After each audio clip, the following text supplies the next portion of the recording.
오늘 누룩 같은 교회 운동인데요. 마태복음 13장은 비유죠. 여러 가지 비유가 나오는데 예수님께서 천국에 대한 비유를 7가지를 들으면서 말씀을 해주었습니다.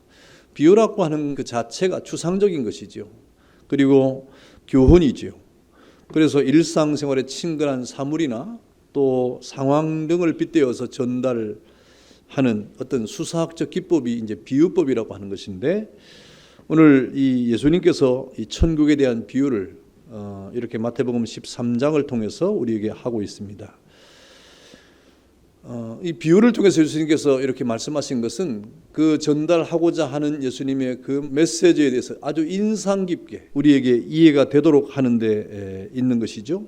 그리고 쉽게 전달하기 위해서 비유를 이렇게 드는 것입니다.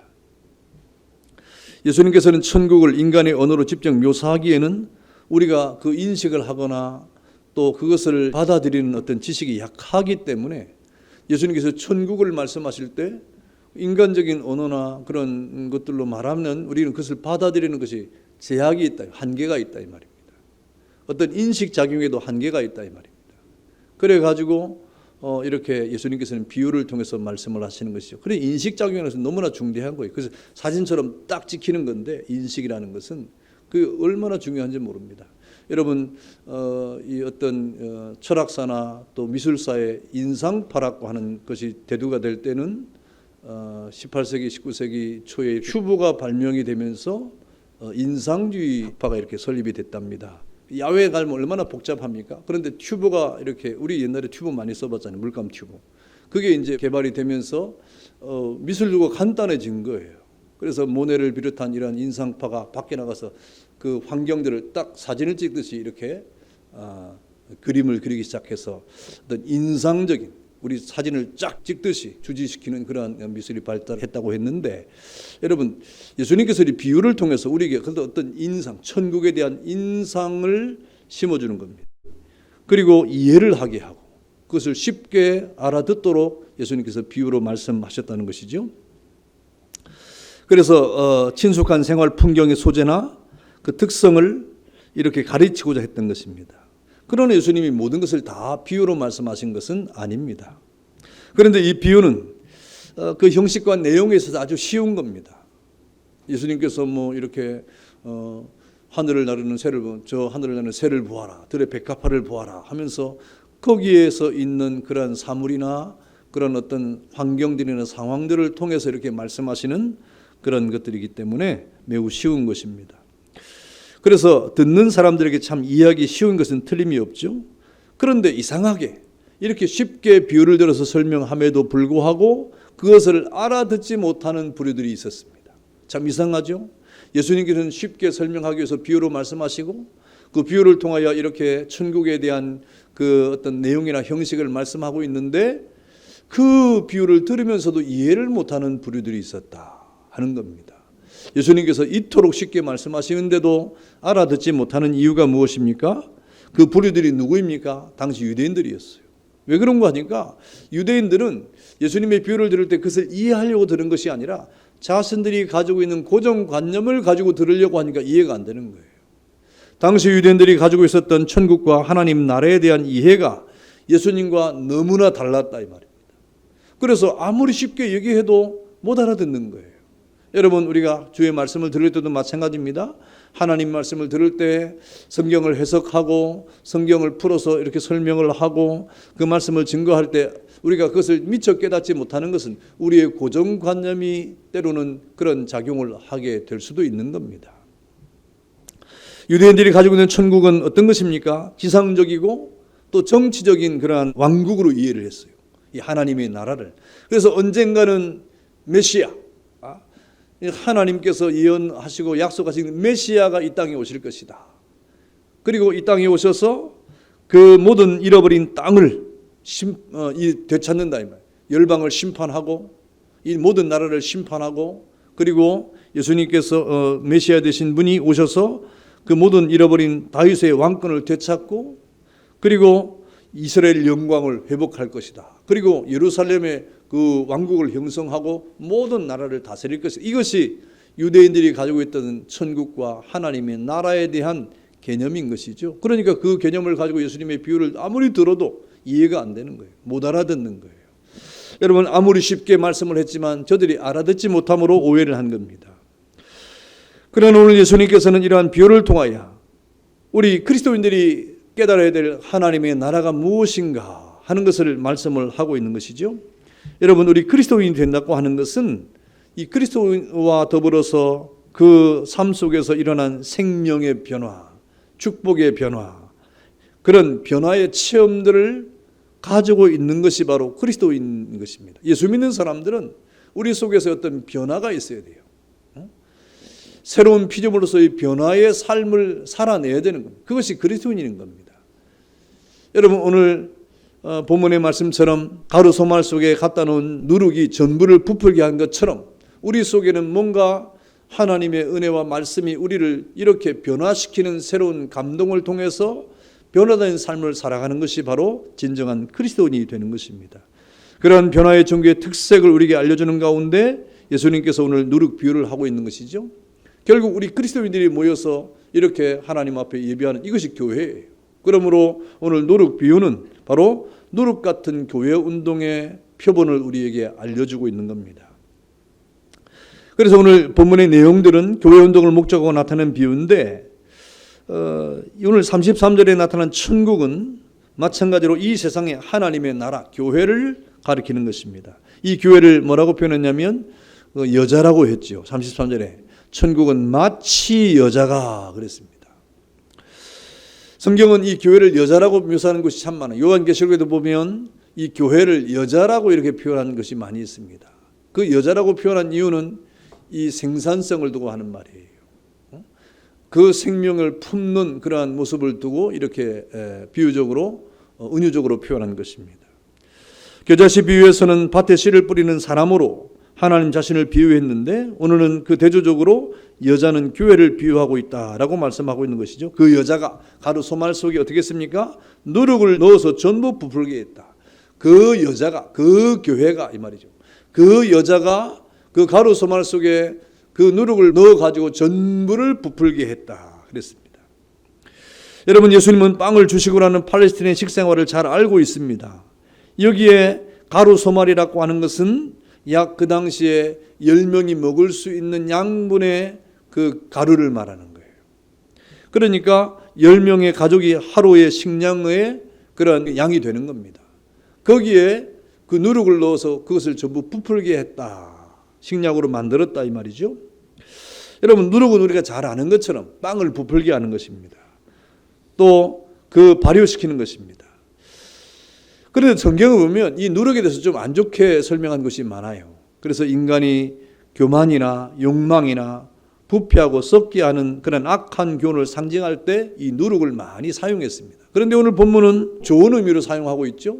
좋은 의미로 이렇게 축복스러운 의미로 사용되고 있습니다. 그렇다면 여기 여자가 사용한 그 누룩은 무엇이겠습니까? 바로 복음을 말하는 거예요. 교회가 사용할 것이 뭐가 있어요? 교회의 무기가 뭡니까? 교회의 무기는 바로 복음이라 이 말입니다. 그 여자가 그 가루 소말 속에 누룩을 넣어서 전부 다 부풀겠다고 하는 것은 바로 교회된 저와 여러분들이 하나님 앞에서 받은 이 무기인 복음을 가지고 이 세상에 많은 사람들에게 역사하는 그러한 사실을 말하는 겁니다.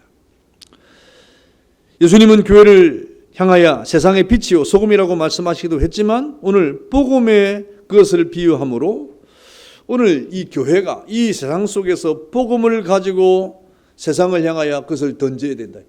복음을 던져 넣어야 된다 이 말이에요. 이 세상 속에. 우리 교회의 사명이 바로 그 복음이 되는 누룩을 세상 속에 던져 넣는 사명이 있음을 우리에게 말씀해 주고 있는 겁니다. 그러니 여러분 무엇을 가지고 있어야 됩니까? 누룩을 가지고 있어야 되는 거예요. 던질 것을 가지고 있어야 되는 거예요. 그것이 복음입니다. 복음을 가지고 있어야 진정한 교회의 사명을 감당할 수가 있게 되는 것입니다. 그리고 이 본문의 내용은 바로 이 복음 운동의 팽창력을 말하는 거예요. 가루 소말 속에 갖다 넣어서 전부를 부풀게 한 누룩과 같다. 여러분, 전부를 부풀게 했다. 일부만 부풀게 한 게 아니라 누룩을 넣었더니 전부 부풀어졌다. 그랬습니다. 여러분, 이 말은 무슨 말입니까? 이 누룩의 발효력의 어떤 힘을 말하는 거예요. 이 복음의 역사를 말하는 거예요. 여러분, 복음은 가벼운 것 같고 간단한 것 같지만 그렇지 않습니다. 여러분, 누룩의 팽창력과 누룩의 변화와 운동력을 말하는 것처럼 적은 양의 누룩이 그 가루 소말이라고 하는 10명이 먹을 수 있는 하루의 식사량의 모든 것을 다 부풀게 한 것처럼, 여러분, 복음의 팽창력과 복음의 능력과 복음의 영향력과 복음의 정복력이 얼마나 큰 것인가를 우리에게 말씀해 주고 있는 겁니다. 복음의 전파력은 여러분의 상상을 초월한다 이 말입니다. 여러분이 가지고 있는 복음이 얼마나 강력한 힘을 가지고 있는가를 우리에게 말씀해 주고 있는 거예요. 그러니 그것을 사용하라 이 말입니다. 내가 가지고 있는 이 복음이 얼마나 큰 역사를 나타낼까 염려하지 말고, 두려워하지 말고, 여러분이 믿고 의지하고, 그리고 여러분 속에 역사하는 그 복음을 이 세상에 던지면, 여러분, 그것은 힘이 있다, 능력이 있다, 팽창력이 있다 이 말입니다. 여러분, 사실 복음이라고 하는 이 누룩은 참으로 대단한 발휘력이 있습니다. 그것은 바로 우리 속에 떨어져서 어떤 역사가 벌어졌습니까? 그 누룩이, 그 복음이 우리의 마음에 떨어져서 어떤 일이 벌어졌습니까? 우리의 모든 죄를 사하는 그런 효력을 가져왔다 이 말입니다. 여러분, 우리 죄는 쉽게 사라지는 게 아니에요. 복음의 그 능력이 우리의 모든 죄를 사라지게 하는 겁니다. 다시 말하면 예수 그리스도의 보혈의 피로 말미암아 우리 모든 죄가 사함을 받게 되는 겁니다. 우리 어저께 청년부 모임을 하면서 이 생명에 이르는 회개에 대해서 공부했어요. 생명에 이르는 회개. 보통 우리가 회개라고 하면 우리가 모든 죄를 사함을 받는 것으로 생각하지 않습니까? 여러분, 죄를 회개해야 됩니다 이렇게 말하잖아요. 그래서 회개만 하면 죄가 사라지는 줄 알아요. 그렇지 않습니다. 우리의 회개로 죄가 사라지는 게 아니에요. 우리가 회개했다고 죄가 사라지면, 여러분, 우리가 회개한 것만큼 죄가 사라지는 건데, 여러분 회개 안 하는 죄를 어떻게 하랍니까? 우리가 회개했다고 죄를 사라지게 하는, 우리에게 능력이 있는 게 아니에요. 그럼 회개는 도대체 뭐냐? 도대체 회개는 뭐냐? 회개는 우리의 죄를 발견하는 겁니다. 회개는 우리의 죄를 발견하는 거예요. 우리의 죄를 깨닫는 거예요.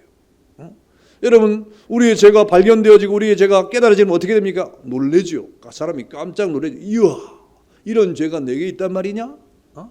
이런 고약한 죄가 내 속에 있단 말인가? 하면서 깜짝 놀래가지고 우리가 그 죄를 어찌할 수 없으니 어떻게 하는 겁니까?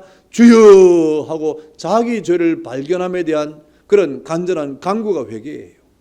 내가 이 죄를 어떻게 할 수가 없습니다. 그러니 이 죄를 주여 용서해 주세요 하고 주님 앞에 내 죄를 고하는 것이, 내 죄가 있음을 아내는 것이 회개라 이 말입니다. 그러면 그 회개 기도를 듣고 사랑의 하나님이 예수 그리스도의 은총을 통하여 우리의 죄를 사해 주시는데, 우리의 죄를 사해 주는 유일한 능력의 효력은 어떻게 발생합니까? 예수 그리스도의 보혈의 피밖에 없는 거예요.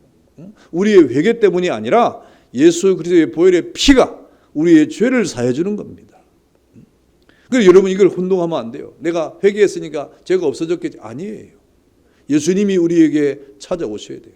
그래서 주님을 붙잡아야 된다 이 말입니다. 여러분, 복음이라고 하는 이 누룩, 예수 그리스도의 복음이라고 하는 누룩이 우리에게 떨어질 때 비로소 여러분에게 있는 죄가 사함을 받는 그런 효과가 있는 겁니다. 이 사죄의 능력이 있다 이 말입니다. 여러분, 바로 이 죄를 사하는 힘, 사죄의 힘, 바로 예수님만이 가진 생명의 매력이 아닙니까? 그래서 주님이 좋은 거예요. 내 죄를 사해 주니까. 예수님이 좋은 걸 어떻게 합니까? 우리가 찬양하는 이유가 바로 내가 어찌할 수 없는, 내게 해결할 수 없는, 내가 어떤 방법으로도 해결할 수 없는 죄를 예수님이 해결해 주니까 주님이 좋은 거예요. 주님이 위대한 거예요. 전 인류를 멸망시키는 무서운 죄와 그 죄의 사신 사망의 문제를 해결하는 용서의 발휘력이 바로 복음 안에 있다. 얼마나 놀라운 일입니까? 그 복음의 씨앗이 우리 앞에 떨어지면 그런 놀라운 능력이 있다 이 말이죠. 그러니 우리가 그 복음의 매력에 안 빠질 수가 없죠. 여러분, 이것은 바로 예수 자신이 세상에 오신 근본적인 목적입니다. 예수님은 많은 사람의 대속물로 오셨다고 선언했습니다. 그리고 사람의 죄를 사하는 권세가 있다고 선언했습니다. 그래서 만민에게 복음이 바로 예수 그리스도 아닙니까? 이 복음이라고 하는 누룩 속에는 사랑이라고 하는 요소, 용서라고 하는 요소, 희생이라고 하는 요소, 그리고 겸손이라고 하는 요소, 자유라고 하는 요소, 그리고 그 모든 인권이라고 하는 모든 요소가 다 복음 안에 들어있어서 그 복음은 우리에게 역사하는 힘이 있다 이 말입니다. 그 복음이 우리 앞에 떨어지면 그런 역사가, 그렇게 복음은 힘이 있는 거예요. 그런 누룩이 이 세상에 떨어질 때 이 세상이 변화를 받는 겁니다. 그 여자가 가루소말 속에 그 누룩을 넣음으로 그 모든 것을 다 부풀게 했다. 여러분, 우리가 믿는 복음이 그러한 힘과 능력이 있음을 깨닫는 여러분 되기를 축원합니다. 여러분이 받은 이 복음은, 여러분, 이건 약한 게 아니에요. 복음은 능력입니다. 힘입니다. 이런 우리 사람의 마음에 역사하는 이런 복음은 우리를 감화시키고 감동시키고 우리를 용기 있게 하고 실패에서 성공으로, 어둠에서 빛으로, 좌절에서 용기로 우리를 변화시키는 그런 힘이 있는 거예요. 그런 복음을 받은 사람들은 그런 힘을 통해서 주님 앞에 모든 것을 가능케 하는 힘과 용기를 얻는 겁니다. 그러니까 인우가 그런 것을 할 수 있을까요, 없을까요? 할 수 있는 거예요. 왜? 복음의 힘과 능력을 믿음으로 할 수 있는 거예요. 하나님 앞에 우리가 받은 힘과 능력이 있다고 하면 그거는 가능하다 이 말입니다. 여러분, 이런 기독교의 복음은 우리 개인과 그 자체의 인격과 생활을 근본적으로 변화시킵니다. 그래서 시몬이 베드로가 되는 것이고 사울이 바울이 되는 것이고 우리의 아들 사랑의 사도가 변해서 이렇게 하나님 앞에 제자로 쓰임을 받게 되는 것입니다. 그래서 이런 복음이 우리에게 떨어지면 모든 것이 새롭게 돼요. 기독교는 그래서 이 복음의 종교 아닙니까? 복음의 종교요. 이 복음을 통하여 모든 것을 다시 되찾는 겁니다. 우리 지난 주일까지 누가복음 15장을 통해서 잃어버린 것에 대한 다시 찾음에 대해서 우리가 얼마나 많은 설교를 들었습니까? 여러분, 잃어버린 것을 다시 되찾아주는 그런 힘이 바로 복음 안에 있는 겁니다. 예수 안에 있는 겁니다. 이 복음의 누룩은 당시 예수님 시대에 그리고 로마 시대에 여자들의 삶을 되찾아 주었어요. 여러분, 로마 시대의 여자라고 하는 이것은 지금은 모든 것이 레이디, 포스트로 이렇게, 이게 그냥 된 게 아니에요. 그리스도의 복음 안에서 되찾아진 겁니다. 당시 헬라 제국이나 로마 제국이나 유대 사회에서 여자라는 존재는 참으로 그야말로 없는 존재, 불쌍한 존재예요. 그래서 유대인들은 기도문을 볼 때 뭐라고 기도했냐면 자신들이 이방인이나 여자나 노예로 태어나지 않은 것을 감사할 정도가 됐습니다. 그 정도였으니까. 그런데 오늘 복음이 바로 잃어버린 이 여자의 신분이나 그 가치나 존재 의미를 다시 찾게 했다 이 말입니다. 그래서 우리 초창기 우리 한국에 복음이 들어올 때 여러분 우리 어릴 때도 제가 생각해보면 그래요.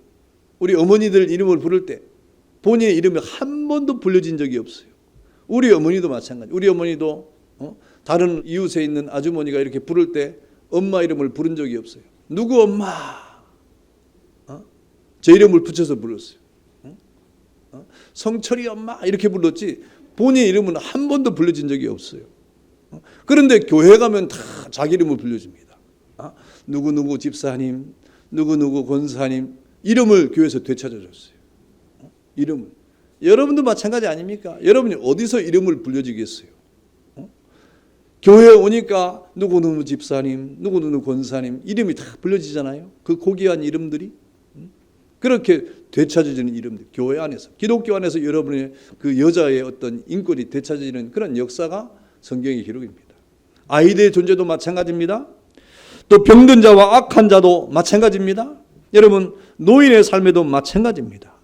여러분, 인생의 문제뿐만 아닙니다. 이 세상의 모든 것 가운데 하나님의 나라, 모든 인권의 조례나 이런 것들이 다 기독교의 복음 안에서 이루어진 거예요. 이런 것을 보면 여러분, 이 복음이라고 하는 것은 우리에게 잃어버린 것을 되찾아주는 그러한 능력이 되고 있다. 죄로부터 다시금 생명을 되찾는 것에서부터 모든 것을 우리는 새롭게 하는 은혜가 복음 안에서 일어나고 있다. 여러분, 우리가 새로운 분들을 만나서 그분들을 주께로 인도하는 이러한 일 앞에 여러분이 누룩의 역할을 해야 돼요. 여러분이 복음의 역할을 해야 돼요.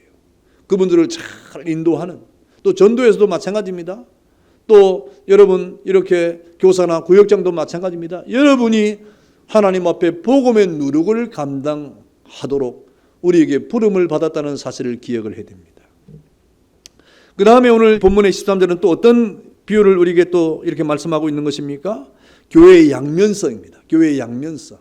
여러분, 교회의 양면성이라고 하는 것은 나쁜 의미가 아닙니다. 우리가 이 어떤 교회가 변화를 하고 새로운 역사가 일어날 때 여러분, 교회는 이렇게 어떤 작용을 통해서 보여지는 활동을 통해서 이렇게 교회가 또 하나님 앞에 역사를 합니다.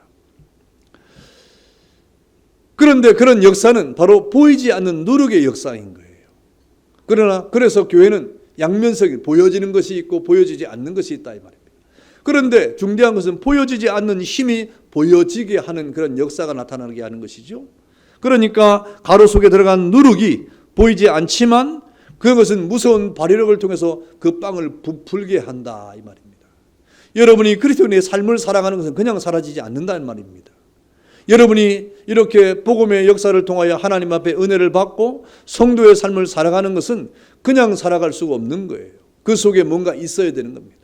여러분 안에 뭔가 있어야 여러분이 삶 속에서 예수 믿는 사람의 삶을 살고 그리스도인의 삶을 살아갈 수 있다는 것이죠. 그것이 바로 복음의 역사인 것입니다. 여러분, 개인의 변화, 여러분이 마음속에 이런 개인의 변화가 반드시 있어야 됩니다. 복음을 통해서 여러분의 개인의 변화, 새 사람으로서의 변화가 분명히 있을 때 여러분의 삶을 통하여 부풀어진 그러한 이 가루처럼 여러분을 통하여 하나님의 역사가 벌어지는 거예요. 그래서 하나님 나라는 보이는 면과 보이지 않는 면이 분명히 있습니다. 여러분, 처음에는 미미하게 보이지 않을지 모르지만 그러나 그것이 폭발하면서 얼마나 큰 역사가 일어나는 것을 깨달아야 됩니다.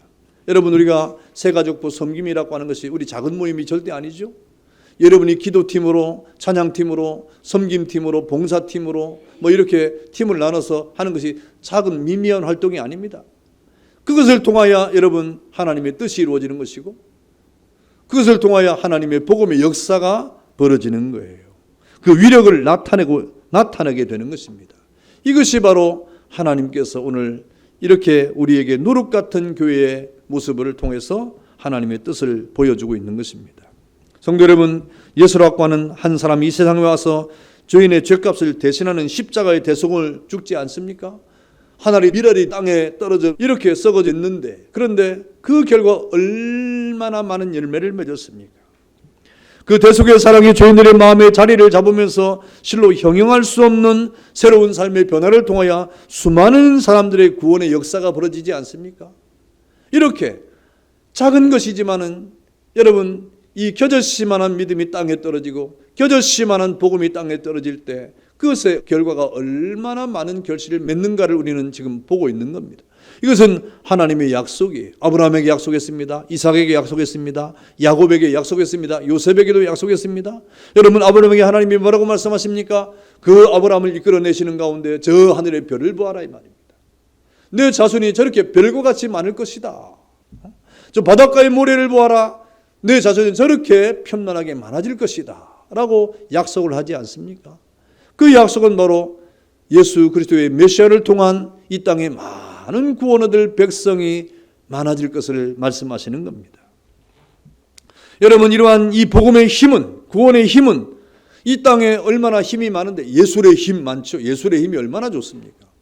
예술을 통하여 사람이 감동을 받잖아요. 또 문학의 힘이 얼마나 힘이 있습니까? 이 글을 통하여 사람들에게 영향을 주지 않습니까? 권력의 힘이 얼마나 큽니까? 또 재력의 힘이 얼마나 사람들을 좌우합니까?